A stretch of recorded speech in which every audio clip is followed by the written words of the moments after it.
मेरे युवा साथियों, बसंत गुरु जी का प्रणाम। आप हैं बसंत गुरु जी के साथ जीवन की पाठशाला में, लाइफ लेसन में। लाइफ में प्रेम, ज्ञान, विज्ञान, सहचर्य, परिवार, ये सब के साथ में जो एक चीज़ घुला मिला रहता है वो है धन। धन एक इम्पॉर्टेंट चीज़ हो जाता है कभी कभी ज़िंदगी में। मैं एक दिन बैठा हुआ था, हमारे घर में ऐसी ही चर्चाएं चल रही थी, तो मुझसे एक प्रश्न पूछा गया मेरे अपनों ने कि आप कभी तसल्ली से धन कमाने की दिशा में आप काम नहीं करते, धन के पीछे आप लगते नहीं हैं, यद्यपि आप काफ़ी धन कमा सकते थे। तो मैंने सोचा हाँ कि धन जीवन में आवश्यक तो है पर अनिवार्य नहीं है। ज़रूरतों के लिए धन कमाना जरूरी है पर गैर ज़रूरतों पर धन खर्च करना जरूरी नहीं है। आप इतना चीज़ समझ जाते हैं यदि, तो आप अपनी आजीविका आराम से कमा सकते हैं और उसमें आपका भरण पोषण भी होगा। लेकिन होता क्या है, कई बार हम धन कमाते हैं, उसे निवेश नहीं करते। निवेश नहीं करने के कारण जितना समय हम काम करते हैं उतना समय का हमें जो मूल्य मिलता है वही हमारा धन हो जाता है। लेकिन यदि हम अपने युवा अवस्था में टाइम के साथ धन कमाएं और माइंड के साथ धन कमाएं और मनी को भी मनी कमाने में लगा दें और एक दिन ऐसा कर लें कि धन को हम अब कमा रहे हैं पर धन हमारे लिए अब हमको धन कमा के देने लगा है। यदि आप यह आयोजन कर लेते हैं तो फिर आपके लिए भी समय रहेगा, घर परिवार के लिए भी समय रहेगा, आत्मचिंतन के लिए भी समय रहेगा, दर्शन के लिए भी समय रहेगा, लगभग सारी चीज़ों के लिए आपके पास समय बच जाएगा। लेकिन छोटी सी लाइफ में जब हम 20-22 साल के होते हैं तो ये कन्फ्यूजन और हमारी समझ में नहीं आने के कारण हम एक दिशा में लग जाते हैं। क्या लग जाते हैं? हमारे माता पिता अक्सर कहते हैं कि खूब पढ़ो, खूब पढ़ो, खूब धन कमाना। आप अच्छे पढ़ोगे, ज़्यादा पढ़ोगे, आपको अच्छी तनख्वाह मिलेगी और आप धन कमाओगे। जब वो एक अच्छी तनख्वाह में चला जाता है तो उनको लगता है मेरे पास धन की बड़ी कमी है, तो वो फिर हाथ पैर मारता है। फिर कोई आदमी अपने धन को किसी कंपनी में निवेश करता है, किसी आयोजन में निवेश करता है और किसी कार्यों में निवेश करता है और वह कानूनी तौर से अपने धन की वृद्धि कर लेता है, बाकायदा टैक्स भरते हुए, और उसमें कोई इधर उधर के नहीं होते। लेकिन हमारे बहुत से मित्र क्या करते हैं, एक बड़ी नौकरी में चली गई, एक ऐसी जगह में पहुंच गया जहां से आप भर भर के हजार हाथ बना करके लोगों को लूट सकते हो, भ्रष्टाचारी कर सकते हो। तो आप चुन चुन करके फिर भ्रष्टाचारी करने में लग जाते हो क्योंकि धन बढ़ाना है, धन का मनोविज्ञान है ये। मैं ऐसे छोटे छोटे कर्मचारियों को भी जानता हूँ जो ये तलाशते रहते हैं कि मैं किसको आज ठग लूँ, मैं किसको डरा धमका करके पैसा ले लूँ। चाहे मेरे पत्रकार बंधु हो, मीडिया वाले बंधु हो, चाहे मेरे जिला का अधिकारी हो, चाहे मेरे ब्लॉक का अधिकारी हो, चाहे मेरे जनपद का अधिकारी हो, चाहे मेरे ग्राम पंचायत का हो, लोग नेता हो, यानी इत्यादि, सबका उद्देश्य एक जैसे रहता है कि धन। आपके घर में कई बार आते हैं, एक अच्छे जानकार आते हैं, एक ज्योतिष के जानकार आते हैं और आपको राहु की और शनि की वक्र दृष्टि का दोष बता करके वो आपको फिर कुछ उपाय सुझाते हैं। उसका मकसद क्या रहता है? धन, आपसे धन लेना। आपके भी घर में आते होंगे और मेरे भी घर में आते हैं, कई साधु आते हैं। सत्संग करने के लिए कोई आता नहीं, सब आते हैं तो एक ही लालसा से आते हैं कि गुरु जी आपके यहाँ से मुझे 1000, 2000, 5000 रुपये मिल जाए, 5000 रुपये मिल जाएगा तो मैं यहाँ यात्रा कर लूँगा। और न जाने मैं उससे, मुझ जैसे कितने लोगों से वो यही बोल करके धन इकट्ठे करता रहता है। कितने चैरिटी शो वाले शो करते हैं, वो बताते हैं कि उसका मकसद ये है वो है, और मकसद एक ही रहता है, धन। यानी धन की बाबत पूरी दुनिया इर्द गिर्द घूमते रहता है। डॉक्टर मरीज को चाहता है कि वह 10 रुपये में ठीक हो जाएगा। वो जानता है कि 10 रुपये की एक छोटी सी केमिकल दूंगा और ये इसका केमिकल लोचा जो है वो ठीक हो जाएगा। लेकिन इससे उसका भाव नहीं बढ़ेगा, मूल्य नहीं बढ़ेगा, फिर उसकी डिस्पेंसरी खर्च नहीं आएगा, उसकी इतनी बड़ी हॉस्पिटल का लागत का खर्च नहीं आएगा। तो फिर उस मरीज को एक दवा के साथ एक और दवा दे दी जाती है, फिर उस दवा से फिर उसको और बीमारियां होती हैं जिसकी इलाज के लिए फिर इस डॉक्टर के पास आते हैं और ये डॉक्टर बड़ी अच्छे से इलाज करते हैं और इसका मकसद होता है एक मरीज से ज़्यादा धन लेना। मतलब यदि हम देखें, कहीं भी जाएं तो अक्सर लोगों का एक ही जीवन के मकसद इर्द गिर्द घूमते रहते हैं, धन। कि धन के अलावा हमें कुछ सूझता नहीं। कोई व्यक्ति शौक से गरीब रहना नहीं चाहता, लेकिन 90% व्यक्ति अपने आप को अमीर बनाना भी नहीं चाहता, पर धन चाहता है। वो अमीर बनाने के रास्ते में वो चलता नहीं है, अमीर जैसी सोच नहीं रखता है, अमीर जैसे काम नहीं करता है, अमीर जैसे लाइफ स्टाइल नहीं रखता है, अमीर जैसे वो काम नहीं करता है, लेकिन धन चाहिए अमीर जैसे। अमीरों को गाली भी देगा, धनपतियों को गाली भी देगा, और चाहिए धन। मैंने पूरा हमारे जीवन में धन इतना इंपॉर्टेंट हो जाता है, क्यों ना हो। आपके पास यदि धन है तो बच्चे को आप अच्छी स्कूल पढ़ा सकते हैं, आप अच्छे कपड़े पहन सकते हैं, अच्छे खान पान रख सकते हैं, अच्छे बिल्डिंग बना सकते हैं, अच्छे आप मोटरसाइकिल, गाड़ियाँ और कार इत्यादि खरीद सकते हैं। आज हवाई जहाज़ की सफ़र कर सकते हैं, दुनिया की सैर सपाटा कर सकते हैं, अपने लिए अच्छे स्वास्थ्य सुविधा रख सकते हैं। आप बेहतर, जब भी कभी कोई बीमार हो गए तो आप बेहतर से बेहतर हॉस्पिटल में इलाज करा सकते हैं, बेहतरीन से बेहतरीन डॉक्टर की आप सेवा ले सकते हैं। आप कहीं भी जाएंगे तो आप अपने रिश्तेदारों को धन को उपहार दे करके आप उससे खुशी उनको खुश करेंगे। यानी बच्चों की खुशियाँ इसमें शामिल है। हाँ, हमारी पति पत्नियों के भी बीच में यदि कोई सी चीज़ को लेकर के है तो बॉन्डिंग है, तो वह धन को लेकर के है। आप पति हैं तो पत्नी के लिए एक अच्छे आप यदि ज्वेलर ला के दे दिए, आप अच्छे गहने दे दिए, अच्छे कपड़े दे दिए, अच्छे खाने दे दिए, थोड़ी पिकनिक शिकनिक करा लिए, थोड़ी सी माल साल घुमा लिए, थोड़ी इधर उधर कर लिए, तो पत्नी भी कहेगा वाह वाह मेरा पति कितना मुझसे प्रेम करता है। वो एक बार की जगह में 10 बार आई लव यू बोल देगा। प्रेम में भी आप कोई गिफ्ट नहीं करते हो तो आपका प्रेमी रुष्ट हो जाता है, कंगाल समझ के आपको छोड़ देता है। आपके प्यार के लिए भी बड़ा फजीहत हो जाती है। कोई रिश्तेदार, यदि आप गरीब हो तो आपके घर में हर रिश्तेदार आने वाला सोचता है ये आदमी सहायता ना मांग ले, इससे थोड़ा दूर दूर रहो। और यदि आप अमीर हैं तो आपके घर में एक बुलावे पर, एक न्योता पर पूरे के पूरे फैमिली से जाएंगे, क्योंकि उनको पता है कि मेरी ज़रूरत के समय यदि खड़ा हो गया तो धन की कमी नहीं होगा, इनके पास खूब धन है। मतलब धनवानों की बड़ी वाहवाही होती हुई सब लोग देखते हैं। जब एक अध्यात्म क्षेत्र में चलने वाला एक ऋषि, एक साधु, एक संत किसी के घर में सत्संग के लिए नहीं पहुंचता, वो दिन रात घूमते फिरता है द्वारे द्वारे, तो सिर्फ एक चीज़ के लिए घूमता है, वो है धन के लिए। चाहे फकीर हो, पीर हो, चाहे पादरी हो, कोई भी हो, किसी भी धर्म जाति का जो आप उसको संत कह सकते हैं, पंडित कह सकते हैं, पुरोहित कह सकते हैं, उनके जीवन में एक ही लालसा होती है, उनके पास धन पर्याप्त हो। आप बड़े बड़े आश्रम में जाइए, बड़े बड़े सेवा घर में जाइए, बड़े बड़े गिरजा घर में जाइए, महान महान आप मस्जिद में जाइए, पूरी कहीं भी जाइए, आपको एक ही चीज़ के देखेगा कि ये धन। यदि आपने अच्छे डोनेशन कर रहे हो तो आपका मान सम्मान बढ़ गया, आपको सिर आंखों पर बैठाया जाएगा। लेकिन आप गरीब हो, फटेहाल हो, तो फिर आपकी कहीं कोई कदर नहीं है, कोई वैल्यू नहीं है। तो मित्रों, इस संसार में मनुष्य की जो मूल्य का मूल्यांकन होता है वो धन से होता है। इसके कारण से ही हमारे नौजवान बेतहाशा किसी भी मार्ग से धन कमाने में लग गए हैं। मार्ग उचित है, अनुचित है, कि निवेश से आ रहा है कि किससे आ रहा है, कोई मतलब नहीं है, कहीं से कोई नहीं। उसको एक काफ़ी खासी रकम चाहिए, एक अच्छा धन चाहिए। इसीलिए रिश्वत और भ्रष्टाचार इतनी ज़्यादा बढ़ जाती है। चाहे आप लाख उपाय कर लो, जिसको जब भी मौका मिलता है वो कहीं न कहीं किसी न किसी सोर्स से अपना वो धन कमाने में जुगत में लग जाता है। पहले भारत में यह परंपरा नहीं था। पहले हमारे जो भारत में जो गरीबी का कारण था कि वह धन के प्रति उत्साहित नहीं था, धन को कमाने के प्रति वह ज़्यादा जी जान से नहीं लगाते थे। खेती बाड़ी का काम रहता था, साल भर के लिए उनके जीविका के लिए हो जाता था, कपड़े के लिए वो हो जाता था, और तो वो कम कपड़ों में गुजारा कर लेते थे और कम भोजन में भी वो अपना खाना खा लेते थे, और अपना छोटे घास फूस का और झोपड़ी बना करके रह लेते थे, और वो अपने जीवन को साधना में लगा लेते थे, अपनी आध्यात्मिक साधना में जीवन को गुजार लेते थे। और उनका जीवन धन के प्रति लालसा नहीं था, उनका जीवन के प्रति मोह था, अपने दर्शन के प्रति मोह था। लेकिन बहुतायत लोग ना तो वो ठीक से अध्यात्म को समझ पाए और ना भौतिक को समझ पाए, इसलिए बीच में सामंत युग आ गया और बड़ी गड़बड़ हो गया। फिर विदेशियों ने आकर के हमको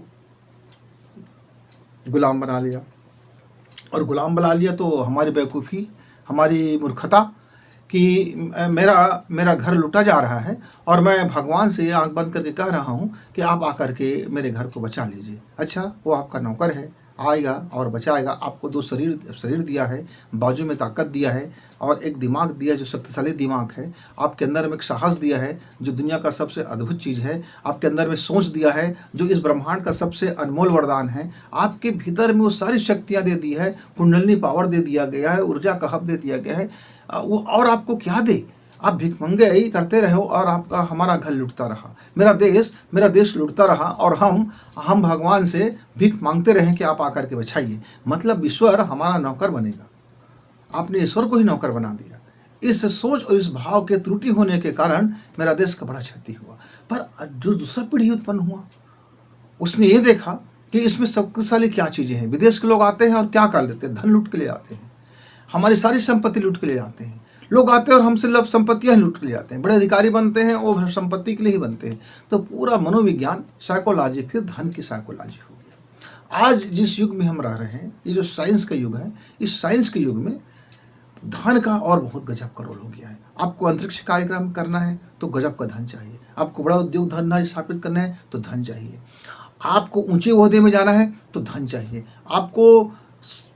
आपको नेतागिरी में भी जनमानस के बीच में घुसपैठ बनाना है तो फिर आपको धन चाहिए।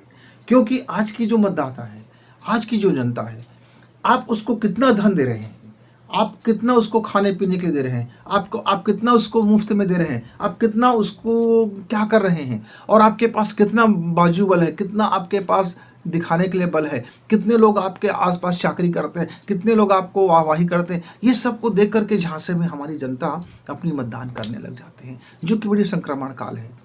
2-4 बुद्धिजीवी लोग हैं, वह भी कहीं न कहीं झांसे में फंसे रहते हैं।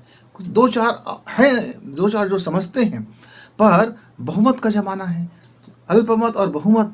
तो अल्पमत वाले में भी जो प्रतिपक्ष में बैठे होते हैं उनका भी मकसद धन कमाना होता है, और जो पक्ष में बैठे हैं उनका भी मकसद धन कमाना है। तो दोनों का मकसद तो धन ही है।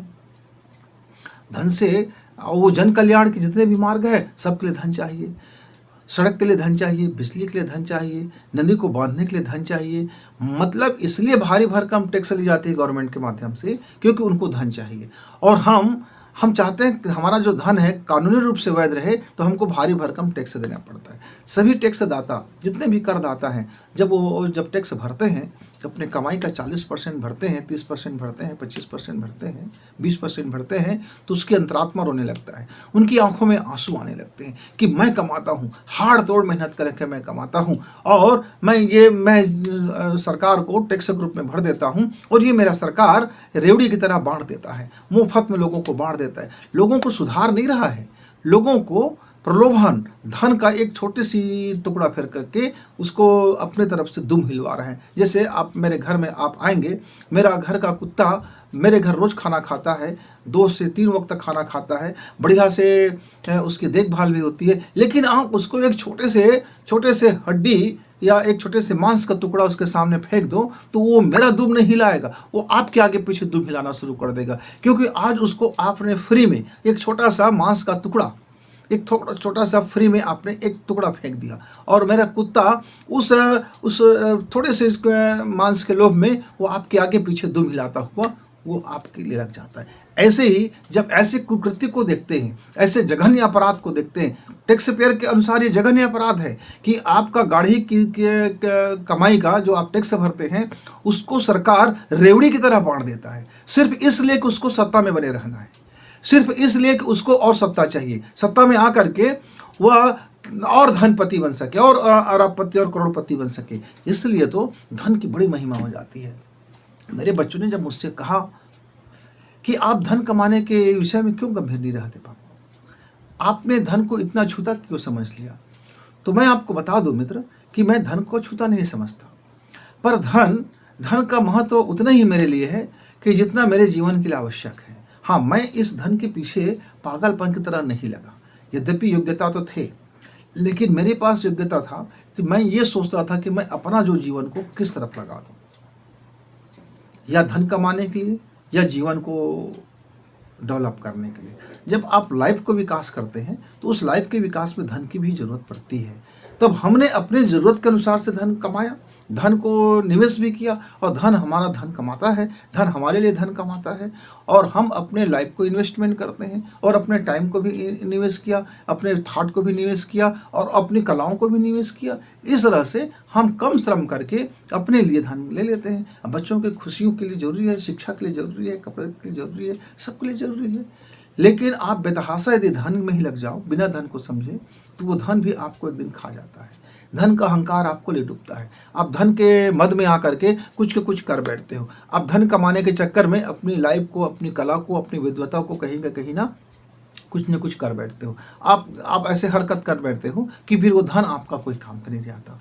अब देखो ना, कई करोड़ रुपए छापा मारने में पकड़ा गया। अब वह व्यक्ति जीवन भर न जाने कैसे कैसे कर्मों के माध्यम से, न जाने कैसे कैसे जुगाड़ लगा करके, न जाने कितने प्रकार के अपराधों को अंजाम दे करके उसने अरबों करोड़ों रुपए कमाया, छिपाया।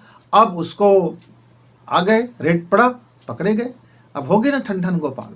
तो धन की मानसिकता और धन भरे जीवन और धन के लिए जीवन, या आपके जीवन के लिए धन, ये छोटी छोटी बात है मित्र। बस इतना ही समझ जाइए, धन को कमाइए और धन को कुछ निवेश कीजिए, धन को थोड़ा हिफाजत रखिए और धन को कुछ रिस्क में लगाइए।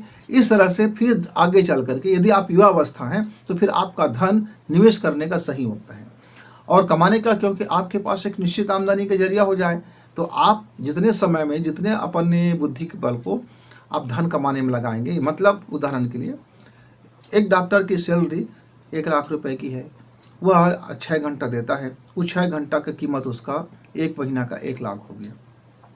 वो तो फिक्स है, मिलना ही मिलना। मान लीजिए एक इंजीनियर है जो 10 घंटा काम करता है और उसने 10 घंटे काम का 1 महीना का उसको कीमत मिल रहा है 2 लाख रुपए, तो उसका 30 दिन का प्रतिदिन 10 घंटा काम करने का उसका कीमत बन गया 2 लाख। माने 300 घंटा उन्होंने काम किया तो उसका सैलरी मिल गया 2 लाख। वो तो फिक्स है। यदि आप इस 2 लाख में से यदि आप 50,000 आप कहीं निवेश में करते हैं, ऐसे निवेश में जहां आपको समय लगाने की ज़रूरत नहीं है, सिर्फ आपको धन लगाने की ज़रूरत है, लेकिन सोच विचार करके। कहीं ऐसा ना हो कि आप सट्टा पट्टी में लगा दिए और गच्चा खा गए। कहीं ऐसा ना हो कि बिना ट्रेडिंग को समझे आपने लगा दिया और ट्रेडिंग की उठापटक में आप चले गए। कहीं ऐसा ना हो बिना सोचे समझे किसी भी शेयर मार्केट में अपना शेयर लगा दिया, किसी भी इसमें आप लगा दिए, किसी भी कैप में लगा दिए और आपका चला गया। समझना जरूरी है, तो अध्ययन जरूरी है, विशेषज्ञों से राय जरूरी है। फिर एक बार आप राय ले लीजिए विशेषज्ञों से, उस क्षेत्र, जिस क्षेत्र में आप निवेश करना चाहते हैं, और कुछ अपना 25%, कम ज़्यादा से ज़्यादा 25%, अपने स्थायी कमाई से 25%, क्योंकि आपका 50% आपके दैनिक जीवन में आपके घर परिवार के लिए वो समाप्त हो जाएगा और 25% फ्यूचर प्लान के लिए समाप्त हो जाएगा, और तो 25% आपका बच जाता है। उस 25% में से 10%, 20% आप शुरू कीजिए, निवेश करना शुरू करेंगे। यह निवेश धीरे धीरे आपको आगे चल करके वह आपको पूंजी कमा करके देना शुरू होगा। तो इस तरह से आप बुद्धिमानी से धन को कमा सकते हैं अपने जीवन के लिए। लेकिन अपने पूरा जीवन को यदि लगा दिए धन कमाने के लिए, तो फिर आप अपने जीवन को अध्यात्म से, अपने शरीर की ऊर्जा से और अपने जो जीवन के लक्ष्य से, क्योंकि धन कमाना ही केवल जीवन का लक्ष्य नहीं होता मित्र। जीवन का लक्ष्य है अपने आप को विकसित करना, अपने ब्राह्मी चेतना को विकसित करना, अपने रूहानी शक्ति को विकसित करना, अपने इस परिवार को विकसित करना, अपने समाज को विकसित करना। इस सब के डेवलप की जिम्मेदारी होती है। इस डेवलप की जिम्मेदारी में धन का रोल 25% है। इस धन के 25% रोल को आप निभाइए, आपका कर्तव्य है, आपका फर्ज है। आप युवा हो, इसी अवस्था में तो आप कमाओगे, इसी अवस्था में ही तो आप अपना धन को सही मैनेजमेंट करोगे। तो माइंड का मैनेजमेंट और लाइफ का मैनेजमेंट और फ्यूचर का मैनेजमेंट, तीनों मैनेजमेंट को आप एक दृष्टि से देखिए। एक कौन सा दृष्टि है? विवेक का दृष्टि है कि आप अपना एसेट्स बढ़ा रहे हैं या आप अपना बोझ बढ़ा रहे हैं, क्या कर रहे हैं। मेरे युवा साथी कई बार ऐसे ऐसे वस्तु खरीद लेते हैं कि उस वस्तु का जैसे ही खरीदते, मान लीजिए आज मेरे पास 2 लाख की फ़ोन है, मैंने खरीदा, 1 घंटा हुआ है, अब मैं उस फ़ोन को बेच रहा हूँ, तो उसका कीमत 10% घट गया। अब मैंने 1 माह यूज़ किया, उसके बाद आप उसको बेचा तो उसका कीमत 25% घट गया। माने ऐसी वस्तु जिसको हम खरीद लेते हैं, फिर वो हमारा धन बढ़ता नहीं है उसमें, उसका मूल्य निरंतर घटने लग जाता है। और एक समय ऐसा आता है 5 साल के बाद कि फिर उसकी कोई कीमत नहीं रह जाता है। जैसे मोटरसाइकिल है, कार है, बहुत सारी चीज़ें हैं। पर हम इससे हमारी ज़रूरतों के लिए इसमें चीज़ें हों, अब मान लीजिए मुझको रोज़ 20 किलोमीटर की सफ़र करना है और मुझको टाइम पर पहुंचना है और मेरा समय एक एक मिनट कीमती है, तो मुझको अपनी हाई फाई व्यवस्था रखनी चाहिए, अच्छे कार रखनी चाहिए, अच्छे कंडीशन की कार होनी चाहिए, और मेरा मोबाइल नेटवर्क अच्छा हो, मेरा कंप्यूटर मेरे पास अच्छा हो। ये सारे अच्छी टूल्स के लिए उपयोग आता है, तब वो आपके एसेट्स के रूप में काम आता है। लेकिन आप इसको सिर्फ मौज मस्ती के लिए रखते हैं, तब वो आपके लिए बोझ बन जाता है। कई तरह से चीज़ें हैं मित्रों, तो आप ज़रा समझें धन की इस मनोविज्ञान को, कि क्या मुझको धन मांगते फिरते रहना चाहिए, या मुझे सिर्फ क्या धन की कामना करते रहना चाहिए। करना कुछ नहीं है, सिर्फ कामना करना है। कुछ मेरे मित्र ऐसे होते हैं जो धन की बड़ी कामना करते हैं, मेरे पास आज इतना धन होता तो अच्छा होता है, भगवान मुझे धन दे देते, मेरे पास धन की कमी है, मुझको और धन दे देते, यहाँ नारियल चढ़ाया, वहाँ अगरबत्ती जलाया, वहाँ मोमबत्ती जलाई, वहाँ प्रार्थना की, वहाँ घुटने टेके, तरह तरह की जगह जगह जा करके कामना करते रहे, कामना करते रहे, कामना, धन की कामना, धन की कामना। कुछ मेरे मित्र ऐसे होते हैं जो हमेशा मांगते रहते हैं, भाई आप मेरी मदद कर दो, बैंक वाले से मदद कर दो, उससे लोन ले लिया, उससे लोन ले लिया, उससे लोन ले, और सारे जगह वो कर्ज में, ऋण में पूरे जीवन को ऋण के भार में, और एक दिन कुछ का कुछ कर लेते हैं, तो मांगते रहते हैं। कुछ लोगों का काम ही मांगते रहना। जैसे हमारे 80% जो हमारे समाज के साधु संत हैं, पुरोहित वर्ग हैं, या फिर आप पादरी कर लीजिए, या नवाजी कह लीजिए, या पुरोहित वर्ग, कुछ भी अपने अपने जाति धर्म का पंडित, सब मांगते रहते हैं, मांगते रहते हैं। उनका पता नहीं वो ईश्वर के प्रति उनका क्या लगन है कि नहीं है, कि भक्ति होता है कि नहीं होता है, अपने जीवन को विकास करते हैं कि नहीं करते हैं, साधना करते हैं कि नहीं करते हैं, आराधना करते हैं कि नहीं करते हैं, उपासना करते हैं कि नहीं करते हैं। लेकिन एक काम जरूर करते हैं, धन मांगने का काम जरूर करते हैं। आए दिन वो धन मांगते रहते हैं। आपके घर में आएगा तो धन ही मांगेगा, चाहे आपको डरा के धन मांगे, या आप श्रद्धा से दो, या आप लाज के मारे दो, शर्म के मारे दो, या आपको डरा देगा तो डर के मारे दो, वो सारे पैतरे अपनाएंगे, लेकिन धन मांगेंगे। बहुत से हमारे दोस्त ऐसे होते हैं जो बचपना से घर में धन मांगते रहते हैं माता से, पिता से, और वो युवा अवस्था होने के बाद भी वो कमाता धमाता कुछ नहीं है, वो अजगर करे चाकरी, अनाज का दुश्मन बने बैठे रहते हैं, और घर में धन मांगते रहते हैं। उनका काम ही रहता है हर समय मांगते रहना। भाई कमा रहे हैं तो भाई से मांगना, भाभी कमाए तो भाभी से मांगना, मम्मी कमाए तो मम्मी से मांगना, नहीं जो कमा रहे हैं उससे मांगते रहना। उनके स्वभाव में शामिल होते हैं मांगते रहना। और कुछ हमारे मित्र ऐसे होते हैं जो हमेशा रोते रहते हैं, कितना भी धन उनके पास है पर उनको हमेशा कमी लगता है, और उस धन को बढ़ाता नहीं है, वो रोते रहता है कि मैं इतना कमाता हूँ चला जाता है, मैं इतना कमाता हूँ भाई का खा देता है, मैं इतना कमाता हूँ मैं माता पिता में उड़ जाता है, मैं इतना कमाता हूँ वो ख़त्म हो जाता है, मेरे पास धन बचता ही नहीं है। रोते रहता है, रोते रहता है। धन का मैनेजमेंट नहीं करते, मनी का मैनेजमेंट नहीं करते, मनी माइंड का मैनेजमेंट नहीं करते, लेकिन रोते रहता है, धन की कमी, धन की कमी, धन धन, मैंने कमाया यहाँ गया, धन कमाया वहाँ गया, धन कमाया उधर चला गया, धन ऐसे हो गए, धन बह रहा है, बच ही नहीं रहा है। वो फिर जोशी के पास आते हैं, मेरे हाथ में बताओगे तो सही मेरा धन रुकेगा कब, मेरा कितना धन मैं कमाता हूँ रुकता क्यों नहीं है। आप अपने आचरण को देखिए, कहाँ कहाँ छिद्र है, उस छिद्र को बंद करेंगे तो धार बंद हो जाएगा, ऑटोमेटिक घड़ा भर जाएगा। सवाल सिंपल सी बात है ना, कि आपके घड़ा में छेद है, उस छेद को बंद कर दो तो जितना भी बूंद पड़ेगा पानी का वो बचा रह जाएगा भाई, वो जाएगा कहाँ। लेकिन नहीं, घड़े की छेद को बंद नहीं करना है, बस लोगों से पूछना है कि भाई मेरा धन कहाँ जा रहा है, वो आपको पता है धन कहाँ जा रहा है। फिर सवाल एक आता है कि मुझे क्या गरीब से करोड़पति बनना चाहिए। यदि आप धन का उपयोग करना जानते हैं तो निस्संदेह आपको गरीब से करोड़पति बनना चाहिए।